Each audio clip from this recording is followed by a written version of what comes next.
ഇത് പ്രസന്റ് ടോക്സിൻ്റെ പുതിയൊരു വീഡിയോയിലേക്ക് സ്വാഗതം. നിങ്ങളൊന്ന് ചിന്തിച്ചു നോക്കൂ. ഒരു ശത്രു രാജ്യത്തിൻ്റെ ഏറ്റവും സുരക്ഷയുള്ള ജയിലിൽ നിങ്ങൾ അടയ്ക്കപ്പെട്ടിരിക്കുന്നു. ചുറ്റും തോക്കേന്തിയ കാവൽക്കാർ. രക്ഷപ്പെടാൻ ഒരു പഴുതുമില്ല. പക്ഷേ നേരം വെളുക്കുമ്പോൾ നിങ്ങളവിടെ നിന്ന് അപ്രത്യക്ഷരായാലോ? അതെ, ഞാൻ പറയാൻ പോകുന്നത് ഒരു ഹോളിവുഡ് ത്രില്ലർ സിനിമയുടെ കഥയല്ല, ചരിത്രമാണ്. 1972 ഓഗസ്റ്റ് 13 ഒരു രാത്രി പാകിസ്ഥാനിലെ റാവൽപിണ്ടി സെൻട്രൽ ജയിൽ. പുറത്തുനിന്ന് നോക്കുമ്പോൾ വളരെ സാധാരണമായ ഒരു ദിവസം. ഗാർഡുകൾ അവരുടെ പതിവ് ഡ്യൂട്ടി ചെയ്യുന്നു. തടവുകാരൊക്കെ അവരുടെ സെല്ലുകളിൽ ഉറങ്ങാൻ കിടക്കുന്നു. ഒരു അസ്വാഭാവികതയും അവിടെ ഉണ്ടായിരുന്നില്ല. പക്ഷേ ആ ജയിലിലെ 4-ാം നമ്പർ സെല്ലിനുള്ളിൽ അപ്പോൾ നടന്നുകൊണ്ടിരുന്നത് ലോകത്തെ തന്നെ ഞെട്ടിക്കാൻ പോകുന്ന ഒരു സംഭവമായിരുന്നു. ആ സെല്ലിൽ ഉണ്ടായിരുന്നത് ആരെന്നോ? ഇന്ത്യ പാക് യുദ്ധത്തിൽ പാകിസ്ഥാൻ സൈന്യം തടവുകാരായി പിടിച്ച 4 ഇന്ത്യൻ എയർഫോഴ്സ് പൈലറ്റുമാണ്. റാവൽപിണ്ടി ജയിൽ എന്ന് പറഞ്ഞാൽ ഒരു ഈച്ചയ്ക്ക് പോലും അനുവാദമില്ലാതെ പുറത്ത് കടക്കാൻ കഴിയാത്തത്ര സുരക്ഷയുള്ള ഒരു സ്ഥലമാണ്. എന്നിട്ടും നേരം പുലരും മുൻപേ ആ 4 പേരിൽ 3 പേർ അവിടെ നിന്ന് അപ്രത്യക്ഷരായി. ആരും അറിഞ്ഞില്ല, ഒരു ഗാർഡ് പോലും. ഇവിടെയാണ് യഥാർത്ഥ ചോദ്യങ്ങൾ ഉയരുന്നത്. കനത്ത കാവലുള്ള പ്രധാന ഗേറ്റിലൂടെ അവർക്ക് ഒരിക്കലും പുറത്ത് കടക്കാൻ കഴിയില്ല. ജനൽ കമ്പികൾ തകർത്തിട്ടില്ല, ആർക്കും കൈക്കൂലിയും കൊടുത്തിട്ടില്ല. പൂർണ്ണമായും അടച്ചുപൂട്ടിയ തോക്കേന്ത്യ ഗാർഡുകൾ കാവൽ നിൽക്കുന്ന ഒരു ജയിലിൽ നിന്നും ആ 3 പേർ എങ്ങനെയാണ് പുറത്ത് കടന്നത്? യഥാർത്ഥത്തിൽ ആ രാത്രി അവിടെ സംഭവിച്ചത് എന്താണ്? അതിലും വലിയ ചോദ്യം, 4 പേർ ആ സെല്ലിൽ ഉണ്ടായിരുന്നിട്ടും എന്തുകൊണ്ട് 3 പേർ മാത്രം രക്ഷപ്പെട്ടു?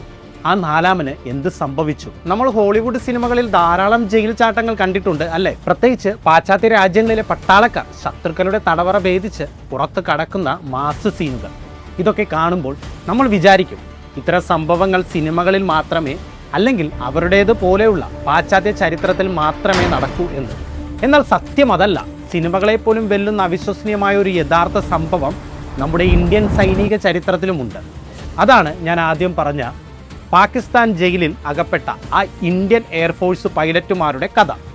പക്ഷേ സ്വന്തം രാജ്യത്തിന് വേണ്ടി പോരാടിയ അവർ എങ്ങനെയാണ് പാകിസ്ഥാൻ്റെ ഏറ്റവും ഭയാനകമായ ആ ജയിലിലെത്തിയത്? അത് മനസ്സിലാക്കണമെങ്കിൽ നമ്മൾ മാസങ്ങൾക്ക് മുൻപിലേക്ക് ഒന്ന് സഞ്ചരിക്കണം. കൃത്യമായി പറഞ്ഞാൽ 1971 ഡിസംബർ 3 സായാഹ്നം ഇന്ത്യ പാക് യുദ്ധം ഔദ്യോഗികമായി പൊട്ടിപ്പുറപ്പെടുകയാണ്. അമൃത്സർ, പത്താൻകോട്ട്, ശ്രീനഗർ, ജോധ്പൂർ, ആഗ്ര തുടങ്ങി ഇന്ത്യയുടെ 11 പ്രധാന എയർബേസുകളിൽ പാകിസ്ഥാൻ ഒരേ സമയം വ്യോമാക്രമണം നടത്തുന്നു. അടുത്ത 13 ദിവസം നീണ്ടുനിന്ന ആ രക്തരൂഷിതമായ യുദ്ധത്തിൻ്റെ തുടക്കമായിരുന്നു അത്. യുദ്ധം കൊടുമ്പിരി കൊണ്ടിരിക്കുന്ന സമയം ഡിസംബർ 10 ഇന്ത്യൻ എയർഫോഴ്സ് പൈലറ്റായ ദിലീപ് പരുൽക്കറിന് വളരെ നിർണായകമായ ഒരു മിഷൻ ലഭിക്കുന്നു. ലാഹോറിന് കിഴക്ക് ഭാഗത്തായി പാകിസ്ഥാൻ്റെ ഒരു പ്രധാന റഡാർ സ്റ്റേഷൻ ഉണ്ടായിരുന്നു. ഇന്ത്യയുടെ വ്യോമ നീക്കങ്ങൾ കൃത്യമായി നിരീക്ഷിച്ച് പാക് സൈന്യത്തിന് വിവരങ്ങൾ നൽകിയിരുന്നത് ഈ റഡാറായിരുന്നു. എന്ത് വില കൊടുത്തും ആ റഡാർ തകർക്കുക, അതായിരുന്നു പരുൽക്കറുടെ ലക്ഷ്യം. തൻ്റെ സുഖോയ് യുദ്ധ വിമാനത്തിൽ കുതിച്ചുയർന്ന അദ്ദേഹം ലക്ഷ്യസ്ഥാനത്തെത്തുകയും ആ റഡാർ സ്റ്റേഷൻ പൂർണ്ണമായും തകർക്കുകയും ചെയ്തു. Mission success. പക്ഷേ തിരികെ വരുന്ന വഴിയിൽ ശത്രുക്കളുടെ കനത്ത ആക്രമണത്തിൽ അദ്ദേഹത്തിൻ്റെ വിമാനത്തിന് തീ പിടിച്ചു. വിമാനം തകരുന്നതിന് തൊട്ട് മുൻപ് എജക്ഷൻ സിസ്റ്റം ഉപയോഗിച്ച് അദ്ദേഹം പുറത്തേക്ക് ചാടി. പാരച്യൂട്ട് വിടർന്നു. അദ്ദേഹം സുരക്ഷിതമായി താഴെ എത്തി. ജീവൻ തിരിച്ചു കിട്ടിയെന്ന് ആശ്വസിക്കാൻ വരട്ടെ, അദ്ദേഹം പുറത്തിറങ്ങിയത് അതിർത്തിക്കപ്പുറം സാക്ഷാൽ പാകിസ്ഥാൻ്റെ മണ്ണിലായിരുന്നു. ശത്രു രാജ്യവുമായുള്ള പോരാട്ടം അതിൻ്റെ ഏറ്റവും തീവ്രമായ അവസ്ഥയിൽ നിൽക്കുന്ന സമയമാണ്. തങ്ങളുടെ സൈനിക കേന്ദ്രം തകർത്ത ശത്രു കൺമുന്നിൽ വന്ന് വീഴുമ്പോൾ പാകിസ്ഥാനികൾക്ക് ഉണ്ടാകുന്ന ദേഷ്യം എത്രത്തോളം ആയിരിക്കും? നിമിഷങ്ങൾക്കകം അവിടുത്തെ നാട്ടുകാർ അദ്ദേഹത്തെ വളഞ്ഞു. ചിലർ അദ്ദേഹത്തെ ക്രൂരമായി മർദ്ദിച്ചു. കയ്യിലുണ്ടായിരുന്ന സാധനങ്ങൾ പിടിച്ചു വാങ്ങി. ജീവൻ നഷ്ടപ്പെടുമെന്ന അവസ്ഥ. എന്നാൽ പെട്ടെന്നാണ് പാകിസ്ഥാൻ പട്ടാളം അവിടേക്ക് വരുന്നത്. അവർ അദ്ദേഹത്തെ കസ്റ്റഡിയിലെടുത്തു. കാരണം അവർക്കറിയാമായിരുന്നു, മരിച്ച ഒരു ഇന്ത്യൻ പൈലറ്റിനേക്കാൾ അവർക്ക് വിലപേശാൻ ആവശ്യം ജീവനുള്ള ഒരു പൈലറ്റിനെയാണ്. അവിടെ നിന്നാണ് ഈ കഥ മറ്റൊരു തലത്തിലേക്ക് മാറുന്നത്. നാട്ടുകാരുടെ ആക്രമണത്തിൽ നിന്ന് പരുൽക്കറെ രക്ഷിച്ച പാക് പട്ടാളം അദ്ദേഹത്തെ നേരെ കൊണ്ടുപോയത് റാവൽപിണ്ടിയിലെ ഒരു POW പ്രിസൺ ഓഫ് വാർ ക്യാമ്പിലേക്കാണ്. യുദ്ധത്തടവുകാരെ പാർപ്പിക്കുന്ന ഇത്തരം ക്യാമ്പുകൾ എന്ന് പറഞ്ഞാൽ പുറം ലോകവുമായി യാതൊരു ബന്ധവുമില്ലാത്ത അതീവ സുരക്ഷയുള്ള കൊടും ജയിലുകൾക്ക് തുല്യമാണ്. അവിടെ എത്തിയ നിമിഷം മുതൽ പരുൽക്കർക്ക് മേൽ ചോദ്യം ചെയ്യലുകളുടെ ഒരു പരമ്പര തന്നെയായിരുന്നു. എങ്ങനെയും ഇന്ത്യൻ സേനയുടെ രഹസ്യങ്ങൾ അദ്ദേഹത്തിൽ നിന്ന് ചോർത്തിയെടുക്കുക എന്നതായിരുന്നു പാകിസ്ഥാൻ്റെ ലക്ഷ്യം. ഇന്ത്യൻ എയർഫോഴ്സിൻ്റെ നീക്കങ്ങളെക്കുറിച്ചും ഭാവിയിലെ പ്ലാനുകളെക്കുറിച്ചും പ്രധാനപ്പെട്ട എയർബേസുകളെക്കുറിച്ചും അവർ മണിക്കൂറുകളോളം അദ്ദേഹത്തെ ചോദ്യം ചെയ്തു. പാകിസ്ഥാന് ഏറ്റവും കൂടുതൽ അറിയേണ്ടിയിരുന്നത് പഞ്ചാബിലെ ആദംപൂർ എയർബേസിനെ കുറിച്ചായിരുന്നു. പാകിസ്ഥാൻ അതിർത്തിയിൽ നിന്ന് വെറും 100 കിലോമീറ്റർ മാത്രം അകലെയുള്ള ഈ എയർബേസ് ആയിരുന്നു യുദ്ധത്തിൽ ഇന്ത്യയുടെ ഏറ്റവും നിർണായകമായ ഒരു താവളം. അതിൻ്റെ രഹസ്യങ്ങൾ കിട്ടിയാൽ പാകിസ്ഥാന് അതൊരു വലിയ നേട്ടമാകുമായിരുന്നു. എന്നാൽ അവർക്ക് മുന്നിലിരുന്നത് വെറുമൊരു സാധാരണക്കാരനായിരുന്നില്ല. ജീവൻ പോയാലും സ്വന്തം രാജ്യത്തെ ഒറ്റിക്കൊടുക്കാത്ത ഒരു ഇന്ത്യൻ പൈലറ്റായിരുന്നു. ഭയപ്പെടുത്തിയും മാനസികമായി സമ്മർദ്ദം ചെലുത്തി നോക്കിയിട്ടും ആ ചോദ്യം ചെയ്യൽ മുറിയിൽ നിന്ന് പാകിസ്ഥാൻ ഒരു ചെറിയ സൂചന പോലും ചോർത്താൻ കഴിഞ്ഞില്ല. തൻ്റെ ഡ്യൂട്ടിയോടും രാജ്യത്തോടുമുള്ള അദ്ദേഹത്തിൻ്റെ കൂറ് ആ തടവറയ്ക്കുള്ളിലും ചോദ്യം ചെയ്യപ്പെടാൻ കഴിയാത്തത്ര ദൃഢമായിരുന്നു. തുടർച്ചയായ ചോദ്യം ചെയ്യലുകൾക്കൊടുവിൽ പാകിസ്ഥാൻ ഉദ്യോഗസ്ഥർ പരുൽക്കറിന് മുന്നിൽ ഒരു പേപ്പറും പേനയും വെച്ചു കൊടുത്തു. എന്നിട്ട് ആദംപൂർ എയർബേസിൻ്റെ കൃത്യമായൊരു മാപ്പ് വരച്ച് നൽകാൻ ആവശ്യപ്പെട്ടു. പരുൽക്കറിന് കാര്യങ്ങളുടെ ഗൗരവം മനസ്സിലായി. വരച്ചു തരില്ല എന്ന് മുഖത്ത് നോക്കി പറഞ്ഞാൽ ഒരുപക്ഷെ വലിയ പീഡനങ്ങൾ അനുഭവിക്കേണ്ടി വരും. എന്നാൽ യഥാർത്ഥ മാപ്പ് വരച്ചാൽ സ്വന്തം രാജ്യത്തെ ഒറ്റിക്കൊടുക്കുന്നതിന് തുല്യമാകും. ഇവിടെയാണ് പരുൽക്കർ ശത്രുവിനോട് ഏറ്റുമുട്ടുന്നതിന് പകരം തൻ്റെ ബുദ്ധി ഉപയോഗിച്ചത്. അദ്ദേഹം പേനയെടുത്ത് വളരെ കൃത്യമായി ഒരു എയർബേസിൻ്റെ മാപ്പ് അവർക്ക് വരച്ചു നൽകി. അത് കണ്ട് പാകിസ്ഥാൻ ഉദ്യോഗസ്ഥർ സന്തോഷിച്ചു. പക്ഷേ അവർക്കറിയില്ലായിരുന്നു, പരുൽക്കർ വരച്ചു കൊടുത്തത് പഞ്ചാബിലെ ആദംപൂർ എയർബേസ് ആയിരുന്നില്ല, മറിച്ച് നമ്മുടെ മുംബൈയിലെ സാന്റാക്രൂസ് എയർപോർട്ടിൻ്റെ മാപ്പായിരുന്നു എന്ന്. ഈ ഒരൊറ്റ സംഭവത്തിൽ നിന്ന് തന്നെ അദ്ദേഹത്തിൻ്റെ ആത്മവിശ്വാസം എത്രത്തോളം ഉണ്ടായിരുന്നു എന്ന് നമുക്ക് ഊഹിക്കാം. വരും ദിവസങ്ങളിൽ പാകിസ്ഥാന്റെ പിടിയിലുണ്ടായിരുന്ന നമ്മുടെ ബാക്കി പൈലറ്റുമാരും ഇതേ തന്ത്രം തന്നെയാണ് പ്രയോഗിച്ചത്. ആകെ 12 ഇന്ത്യൻ പൈലറ്റുമാരായിരുന്നു അവിടെ തടവിലുണ്ടായിരുന്നത്. സത്യവും നുണയും കലർത്തി അവർ പറഞ്ഞുകൊടുത്ത വിവരങ്ങൾക്കിടയിൽ കുടുങ്ങി പാകിസ്ഥാന് യാതൊരു വിധത്തിലുള്ള നിർണായക വിവരങ്ങളും നേടിയെടുക്കാൻ കഴിഞ്ഞില്ല. അങ്ങനെ ഇരിക്കെയാണ് യുദ്ധത്തിന്റെ ഗതിയെ തന്നെ മാറ്റിമറിച്ച ആ ദിവസം വന്നെത്തുന്നത്. 1971 ഡിസംബർ 16. രണ്ടാം ലോക മഹായുദ്ധത്തിന് ശേഷം ലോകം കണ്ട ഏറ്റവും വലിയ സൈനിക കീഴടങ്ങലിനാണ് അന്ന് ചരിത്രം സാക്ഷ്യം വഹിച്ചത്. ഇന്ത്യയുടെ കരുത്തിന് മുന്നിൽ പിടിച്ചു നിൽക്കാനാവാതെ 93,000 പാകിസ്ഥാൻ പട്ടാളക്കാർ ഇന്ത്യൻ ആർമിക്ക് മുൻപിൽ ആയുധം വെച്ച് കീഴടങ്ങി. ഇതേസമയം ഐക്യരാഷ്ട്രസഭയിൽ UN നടന്ന ചർച്ചകളിൽ പങ്കെടുക്കുകയായിരുന്ന പാകിസ്ഥാന്റെ പൊളിറ്റിക്കൽ ലീഡർ സുൽഫിക്കർ അലി ഭൂട്ടോയ്ക്ക് കടുത്ത നിരാശ കാരണം ഔദ്യോഗിക രേഖകൾ വലിച്ചു കീറി ഇറങ്ങിപ്പോകേണ്ടി വന്നു. അങ്ങനെ പാകിസ്ഥാൻ വിഭജിക്കപ്പെടുകയും കിഴക്കൻ പാകിസ്ഥാൻ ബംഗ്ലാദേശ് എന്ന പുതിയ സ്വതന്ത്ര രാജ്യമായി ജനിക്കുകയും ചെയ്തു. ഈ ചരിത്ര വിജയം നമ്മൾ ഇന്നും എല്ലാ വർഷവും വിജയ് ദിവസായി ആഘോഷിക്കുന്നു. അപ്പോൾ ഒരു സംശയം വന്നില്ലേ? യുദ്ധം അവസാനിച്ചു, ഇന്ത്യ വൻ വിജയവും നേടി. സ്വാഭാവികമായും പാകിസ്ഥാനിലുള്ള നമ്മുടെ യുദ്ധത്തടവുകാരെ അവർ വെറുതെ വിടണമല്ലോ. പിന്നെ എന്തിനാണ് ഈ പൈലറ്റുമാർക്ക് ആ ജയിലിൽ നിന്നും ജീവൻ പണയം വെച്ച് രക്ഷപ്പെടേണ്ടി വന്നത്? യുദ്ധം കഴിഞ്ഞതോടെ രണ്ട് രാജ്യങ്ങളും തമ്മിലുള്ള കണക്കുകൾ അപ്പാടെ മാറിമറിഞ്ഞു. ഇന്ത്യയുടെ കയ്യിൽ 93,000 പാകിസ്ഥാൻ യുദ്ധത്തടവുകാർ ഉണ്ടായിരുന്നു. എന്നാൽ പാകിസ്ഥാന്റെ കയ്യിലോ വെറും 100-ൽ താഴെ മാത്രം ഇന്ത്യൻ സൈനികർ. യുദ്ധം അവസാനിച്ചതുകൊണ്ട് തന്നെ അന്താരാഷ്ട്ര നിയമപ്രകാരം ഈ തടവുകാരെയൊക്കെ വൈകാതെ പരസ്പരം കൈമാറണം.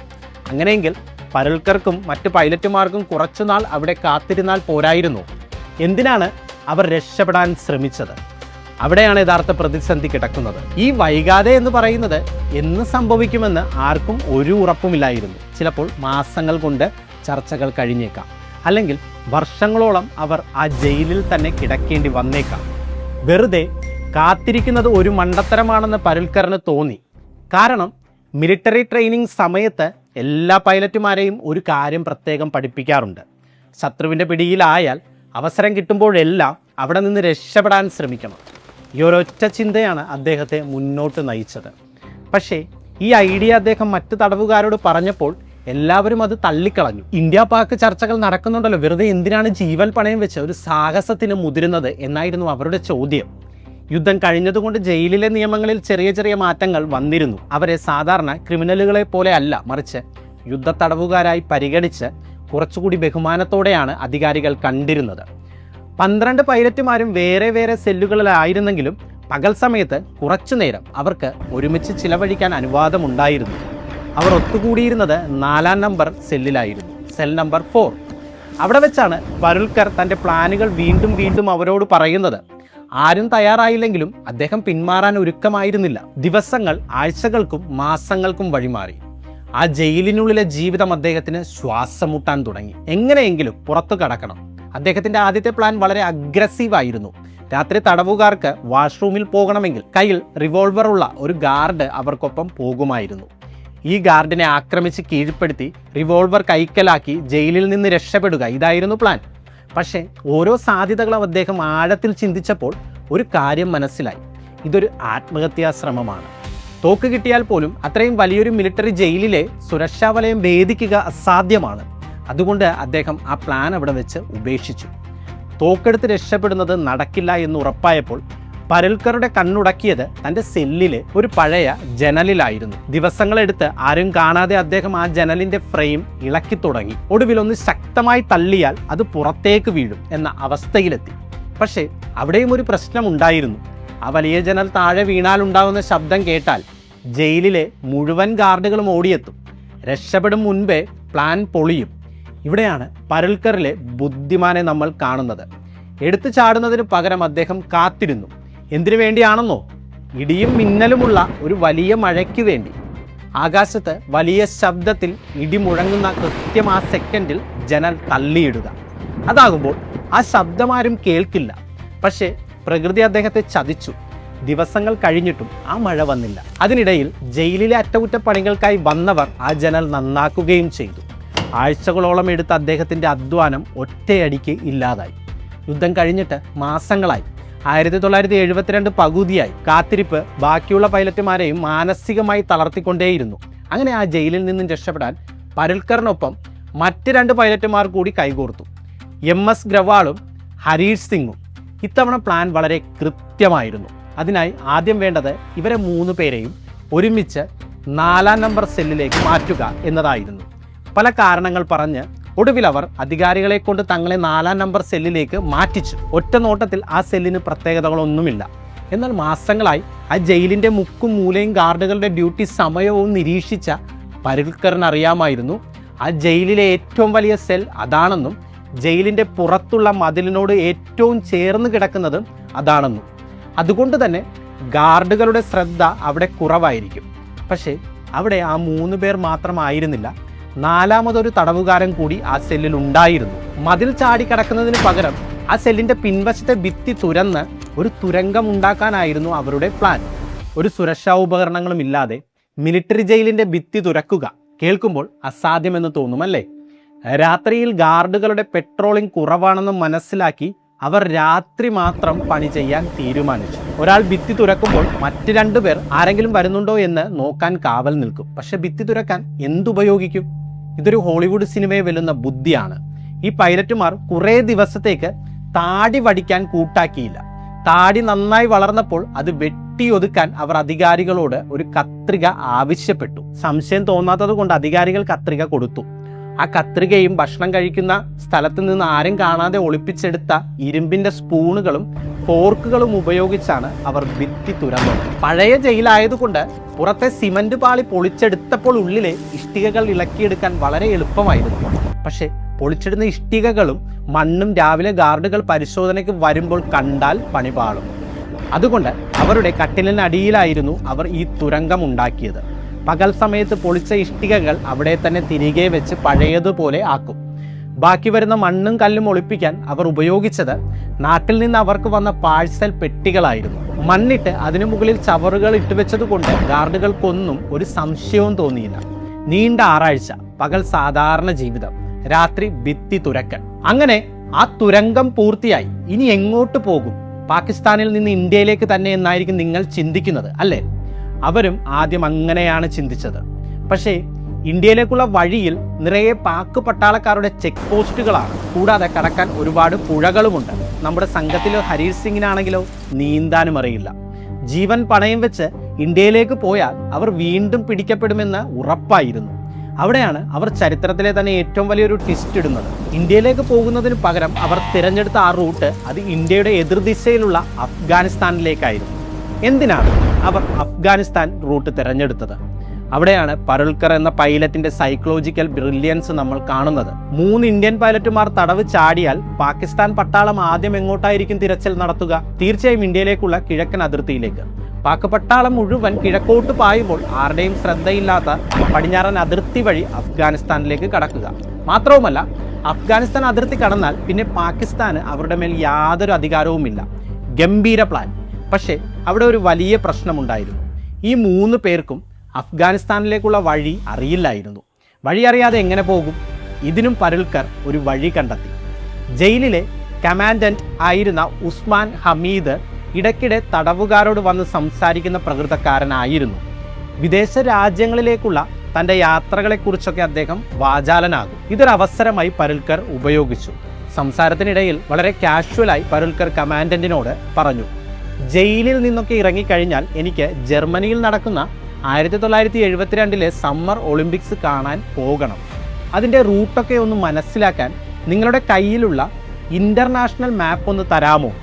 തൻ്റെ മുന്നിലിരിക്കുന്ന തടവുകാരൻ്റെ യഥാർത്ഥ ലക്ഷ്യം എന്താണെന്ന് മനസ്സിലാകാതെ കമാൻഡൻ്റ് ആ മാപ്പ് അയാൾക്ക് നൽകി. ആ ഒരൊറ്റ മാപ്പാണ് അവർ റാവൽപിണ്ടിയിൽ നിന്ന് അഫ്ഗാനിസ്ഥാനിലേക്കുള്ള കൃത്യമായ റൂട്ട് പ്ലാൻ ചെയ്യാൻ ഉപയോഗിച്ചത്. വഴി കണ്ടുപിടിച്ചു. ഇനി അടുത്ത വെല്ലുവിളി ഭക്ഷണമാണ്. അഫ്ഗാനിസ്ഥാനിലേക്കുള്ള യാത്രയ്ക്ക് ദിവസങ്ങളെടുക്കും. വഴിയിൽ നിന്ന് ഭക്ഷണമൊന്നും കിട്ടാൻ സാധ്യതയുമില്ല. ജനീവ കരാർ പ്രകാരം യുദ്ധ തടവുകാർക്ക് ജയിലിൽ നിന്ന് ചെറിയൊരു തുക അലവൻസായി ലഭിക്കാറുണ്ടായിരുന്നു. ആ പൈസ വെറുതെ ചിലവാക്കാതെ അവർ ജയിലിലെ ക്യാൻറ്റീനിൽ നിന്ന് ഡ്രൈ ഫ്രൂട്ട്സും കണ്ടൻസ്ഡ് മിൽക്കും വാങ്ങി സൂക്ഷിച്ചു തുടങ്ങി. അങ്ങനെ ദിവസങ്ങൾ നീളുന്ന യാത്രയ്ക്കുള്ള എമർജൻസി ഫുഡ് സപ്ലൈയും അവർ രഹസ്യമായി റെഡിയാക്കി. 1972 പകുതിയോടെ രക്ഷപ്പെടാനുള്ള പ്ലാനിൻ്റെ ഓരോ ഘട്ടവും അവർ പഴുതുകളില്ലാതെ തയ്യാറാക്കി. എല്ലാം സെറ്റാണ്. എന്നാൽ അപ്പോഴാണ് ഒട്ടും പ്രതീക്ഷിക്കാത്ത ഒരു രാഷ്ട്രീയ സംഭവം നടക്കുന്നത്. 1972 ജൂലൈ 2 ഇന്ത്യയും പാകിസ്ഥാനും തമ്മിൽ ചരിത്രപ്രധാനമായ സിംല കരാറിൽ ഒപ്പുവെച്ചു. ഈ കരാറിലെ പ്രധാന വിഷയങ്ങളിലൊന്ന് യുദ്ധ തടവുകാരെ വിട്ടയക്കുന്നതായിരുന്നു. ഇതോടെ 4-ാം നമ്പർ സെല്ലിലെ ആ 3 പൈലറ്റുമാരും വലിയൊരു പ്രതിസന്ധിയിലായി. തങ്ങളെ ഉടൻ തന്നെ നിയമപരമായി നാട്ടിലേക്ക് വിട്ടയക്കാനുള്ള സാധ്യത തെളിഞ്ഞിരിക്കുന്നു. ഇനി ജീവൻ പണയം വെച്ച് ഒരു ജയിൽ ചാട്ടത്തിൻ്റെ ആവശ്യമുണ്ടോ? സിംല കരാർ വന്നതോടെ ജയിലിലെ ബാക്കി തടവുകാർക്കെല്ലാം വലിയ പ്രതീക്ഷയായി. ഇനി വെറുതെ എന്തിനാണ് റിസ്ക് എടുക്കുന്നത്? വൈകാതെ ഗവൺമെൻറ് നമ്മളെ നാട്ടിലെത്തിക്കുമല്ലോ എന്ന് അവർ ചിന്തിച്ചു തുടങ്ങി. പക്ഷേ പരുൽക്കറുടെ ചിന്താഗതി മറ്റൊന്നായിരുന്നു. അദ്ദേഹം തൻ്റെ സുഹൃത്തുക്കളോട് പറഞ്ഞത് വളരെ സിമ്പിളായ ഒരു കാര്യമാണ്.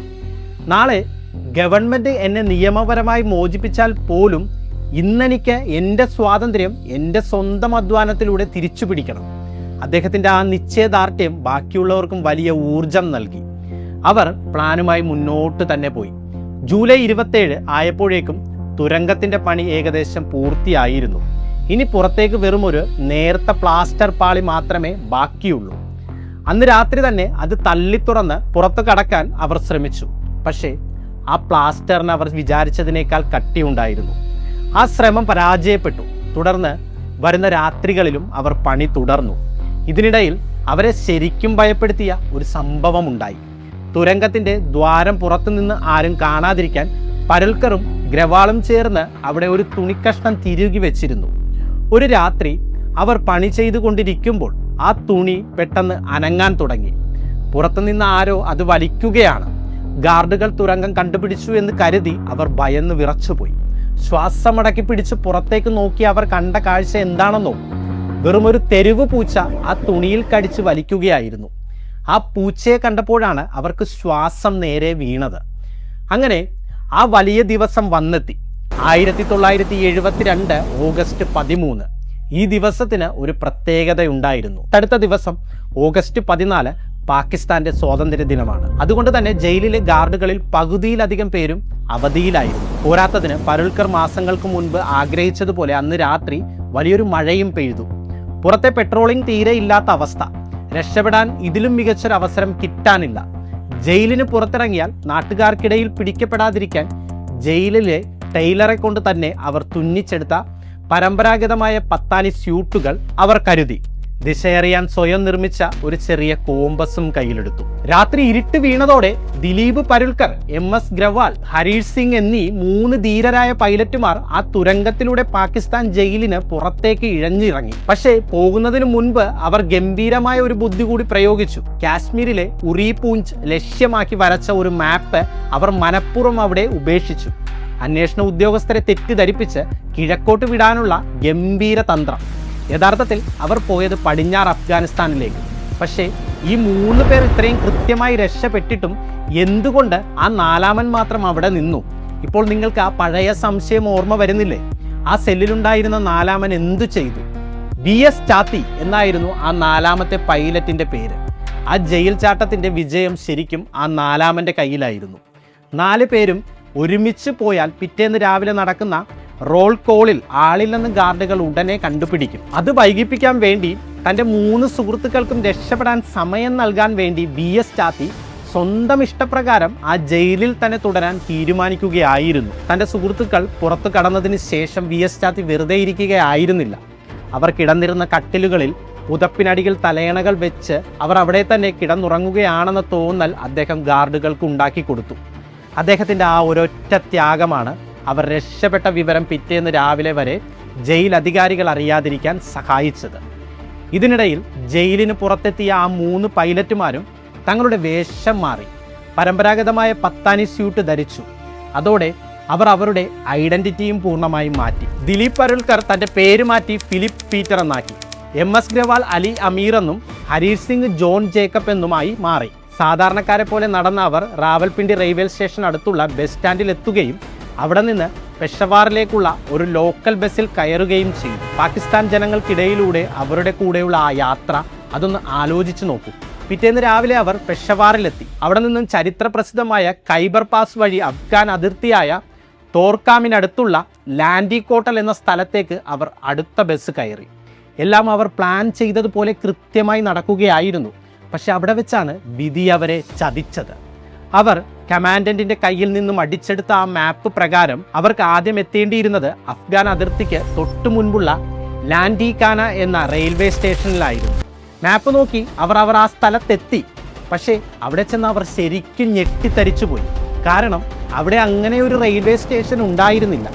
ബ്രിട്ടീഷുകാരുടെ കാലത്ത് തന്നെ അടച്ചുപൂട്ടിയ ഒരു സ്റ്റേഷന്റെ പേരായിരുന്നു ആ പഴയ മാപ്പിൽ ഉണ്ടായിരുന്നത്. ആ ഒരൊറ്റ മാപ്പ് അവരുടെ പ്ലാനുകൾ മുഴുവൻ തകിടം മറിച്ചു. വഴിതെറ്റിയ അവർ മറ്റൊരു മാർഗവുമില്ലാതെ അവിടെ കണ്ട ഒരു ലോക്കൽ ടാക്സി ഡ്രൈവറോട് തങ്ങളെ തോർക്കാം അതിർത്തിയിൽ എത്തിക്കാമോ എന്ന് ചോദിച്ചു. ആ ചോദ്യം വലിയൊരു അബദ്ധമായിരുന്നു. അവരുടെ സംസാരത്തിലെ ഉറുദുവിന് വല്ലാത്തൊരു അപരിചിതത്വം ആ ഡ്രൈവർക്ക് തോന്നി. അയാൾക്ക് സംശയമായി. ഇതിനിടയിൽ അവിടെ നിന്ന് വേറൊരാൾ വന്ന് ഇവർ ആരാണെന്നും എങ്ങോട്ട് പോവുകയാണെന്നും ചോദ്യം ചെയ്യാൻ തുടങ്ങി. പരുൽക്കർ വളരെ കൂളായി പറഞ്ഞു, ഞങ്ങൾ പാകിസ്ഥാൻ എയർഫോഴ്സിലെ ഉദ്യോഗസ്ഥരാണ്, അവധി ആഘോഷിക്കാൻ ഇറങ്ങിയതാണ്. പക്ഷേ അവർക്ക് വിശ്വാസം വന്നില്ല. നിമിഷങ്ങൾക്കകം അവിടെ ആളുകൾ കൂടുകയും അവർ പോലീസിനെ വിളിക്കുകയും ചെയ്തു. അങ്ങനെ അഫ്ഗാനിസ്ഥാനിലേക്ക് കടക്കാൻ കിലോമീറ്ററുകൾ മാത്രം ബാക്കി നിൽക്കെ ആ 3 പേരും പാക് പോലീസിന്റെ പിടിയിലായി. ലോക്കൽ പോലീസിന് ഒരു കാര്യം അറിയില്ലായിരുന്നു. റാവൽപിണ്ടി ജയിലിൽ നിന്ന് 3 ഇന്ത്യൻ പൈലറ്റുമാർ തടവ് ചാടിയിട്ടുണ്ടെന്ന വിവരം. പോലീസ് ഇവരെ പരിശോധിച്ചപ്പോൾ ഇവരുടെ കയ്യിൽ നിന്നും യുദ്ധത്തടവുകാരാണെന്ന് തെളിയിക്കുന്ന രേഖകൾ കിട്ടി. എന്നാൽ രസകരമായ കാര്യം എന്താണെന്നോ, ആ രേഖകളിലെ ഇംഗ്ലീഷ് വായിക്കാൻ ആ പോലീസുകാർക്ക് കഴിഞ്ഞില്ല.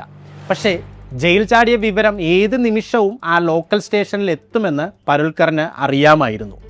അങ്ങനെ സംഭവിച്ചാൽ പിന്നെ ജീവനോടെ തിരിച്ചു പോകാൻ കഴിയില്ല. അതുകൊണ്ട് പോലീസിനെ കബളിപ്പിക്കാൻ പരുൽക്കർ തൻ്റെ അവസാനത്തെ മാസ്റ്റർ പ്ലാൻ പുറത്തെടുത്തു. അദ്ദേഹം പോലീസിനോട് തട്ടിക്കയറി, ഞങ്ങൾ പാകിസ്ഥാൻ ഉദ്യോഗസ്ഥരാണെന്ന് പറഞ്ഞാൽ നിങ്ങൾക്ക് വിശ്വാസമില്ലേ? എങ്കിൽ നിങ്ങൾ റാവൽപിണ്ടിയിലെ കമാൻഡന്റ് ഉസ്മാൻ ഹമീദിനെ വിളിക്കൂ. അദ്ദേഹം പറയും ഞങ്ങൾ ആരാണെന്ന്. ജയിലിൽ തന്നെ ഏറ്റവും കൂടുതൽ ചോദ്യം ചെയ്ത അതേ കമാൻഡന്റിനെ തന്നെ സാക്ഷിയാക്കാനുള്ള ആ അതിബുദ്ധി. അവിടെ എന്തായിരിക്കും സംഭവിച്ചിരിക്കുക നോക്കാം. തുടക്കത്തിൽ പോലീസ് ആ ഫോൺ കോൾ ചെയ്യാൻ തയ്യാറായില്ല. എന്നാൽ പരുൽക്കർ തൻ്റെ ആത്മവിശ്വാസം ഒട്ടും കൈവിടാതെ പോലീസിനോട് വാദിച്ചുകൊണ്ടേയിരുന്നു. അവസാനം വേറെ വഴിയില്ലാതെ ആ പോലീസ് ഉദ്യോഗസ്ഥൻ ജയിൽ കമാൻഡന്റ് ഉസ്മാൻ ഹമീദിനെ വിളിച്ചു. തങ്ങൾ ഇത്രയും നാൾ അന്വേഷിച്ചു കൊണ്ടിരുന്ന ആ 3 പേർ പോലീസിന്റെ പിടിയിലായ വിവരം ഉസ്മാൻ ഹമീദ് അപ്പോഴാണ് അറിയുന്നത്. ഉടൻ തന്നെ അദ്ദേഹം ലോക്കൽ പോലീസിന് ഒരു കർശന നിർദ്ദേശം നൽകി. മിലിറ്ററി വരുന്നത് വരെ അവരെ ആരും ഒരു പോറൽ പോലും ഏൽപ്പിക്കരുത്. അന്ന് ഉച്ചയോടെ പാക് മിലിറ്ററി എത്തി അവരെ പെഷവാറിലെ ജയിലിലേക്ക് മാറ്റി. ജയിൽ ചാടിയതിനുള്ള ശിക്ഷയായി 30 ദിവസമാണ് അവരെ 3 പേരെയും വെവ്വേറെ സെല്ലുകളിൽ ഏകാന്ത തടവിൽ പാർപ്പിച്ചത്. അതിനുശേഷം അവരെ ലയൽപൂർ ജയിലിലേക്ക്, ഇന്നത്തെ ഫൈസലാബാദിലേക്ക് മാറ്റി. മാസങ്ങൾ കടന്നുപോയി. ഒടുവിൽ അവർ കാത്തിരുന്ന ആ ദിവസമെത്തി. 1972 ഡിസംബർ മാസം ഇന്ത്യയും പാകിസ്ഥാനും തമ്മിലുള്ള നയതന്ത്ര ചർച്ചകൾ വിജയിക്കുകയും യുദ്ധ തടവുകാരെ കൈമാറാൻ തീരുമാനിക്കുകയും ചെയ്തു. ദിലീപ് പരുൽക്കറും MS ഗ്രവാളും ഹരീഷ് സിംഗും ഉൾപ്പെടെയുള്ള തടവുകാരെ ട്രെയിൻ മാർഗം വാഗ അതിർത്തിയിലെത്തിച്ചു. മാസങ്ങൾ നീണ്ട കാത്തിരിപ്പിനും ഇന്ത്യൻ സൈനിക ചരിത്രത്തിലെ തന്നെ ഏറ്റവും വലിയ ജയിൽ ചാട്ടത്തിനും ശേഷം അവർ തങ്ങളുടെ സ്വന്തം മണ്ണിലേക്ക്, ഇന്ത്യയിലേക്ക് തിരിച്ചെത്തി. ഈ കഥ ഇവിടെ അവസാനിക്കുമ്പോൾ നിങ്ങളുടെ മനസ്സിലൊരു ചോദ്യം വന്നിട്ടുണ്ടാകും അല്ലേ? കുറച്ചു മാസം കഴിഞ്ഞപ്പോൾ ഗവൺമെൻറ് ഇടപെട്ട് അവരെ നാട്ടിലെത്തിച്ചല്ലോ, പിന്നെ എന്തിനായിരുന്നു ജീവൻ വരെ പണയം വെച്ച് അവർ ഈ ജയിൽ ചാട്ടത്തിന് മുതിർന്നത്? ആ റിസ്ക് എടുക്കേണ്ട ആവശ്യമുണ്ടായിരുന്നു. അവിടെയാണ് ഈ കഥയുടെ ഏറ്റവും വേദനിപ്പിക്കുന്ന സത്യം ഒളിഞ്ഞിരിക്കുന്നത്. തടവിലാക്കപ്പെടുന്ന ഒരു സൈനികനെ സംബന്ധിച്ച് താൻ എന്ന് നാട്ടിൽ തിരിച്ചെത്തുമെന്നോ അല്ലെങ്കിൽ ജീവനോടെ തിരിച്ചു പോകാൻ കഴിയുമോ എന്ന് പോലുമോ ഒരു ഉറപ്പുമില്ല. പരുൽക്കർ അന്ന് ആ റിസ്ക് എടുത്തത് എത്രത്തോളം ശരിയായിരുന്നു എന്ന് മനസ്സിലാക്കണമെങ്കിൽ 1971 യുദ്ധത്തിൻ്റെ മറക്കാനാവാത്ത ഒരു ഇരുണ്ട ചരിത്രം കൂടി നമ്മൾ അറിയണം. അന്ന് പാകിസ്ഥാൻ വിട്ടയച്ചവർ ഇന്ത്യയിൽ തിരിച്ചെത്തി. എന്നാൽ ഇന്ന് വരെയും തിരിച്ചെത്താത്ത, എന്ത് സംഭവിച്ചെന്ന് പോലും അറിയാത്ത 54 ഇന്ത്യൻ സൈനികരുണ്ട്. ചരിത്രം അവരെ ദ മിസ്സിംഗ് 54 എന്ന് വിളിക്കുന്നു. Major AK Ghosh, flight lieutenant VV Tambe തുടങ്ങി 54 ധീര സൈനികർ ഇന്നും എവിടെയാണെന്ന് ആർക്കും അറിയില്ല. തങ്ങളുടെ കയ്യിൽ ഇനി യുദ്ധത്തടവുകാർ ആരുമില്ല എന്ന് പാകിസ്ഥാൻ ഇന്നും വാദിക്കുന്നു. എന്നാൽ പല റിപ്പോർട്ടുകളും ബ്രിട്ടീഷ് ജേർണലിസ്റ്റ് വിക്ടോറിയ സ്കോഫീൽഡിൻ്റെ വെളിപ്പെടുത്തലുകളും സൂചിപ്പിക്കുന്നത് അവരിൽ പലരും വർഷങ്ങളോളം പാകിസ്ഥാൻ ജയിലുകളിൽ തന്നെ ഉണ്ടായിരുന്നു എന്നാണ്.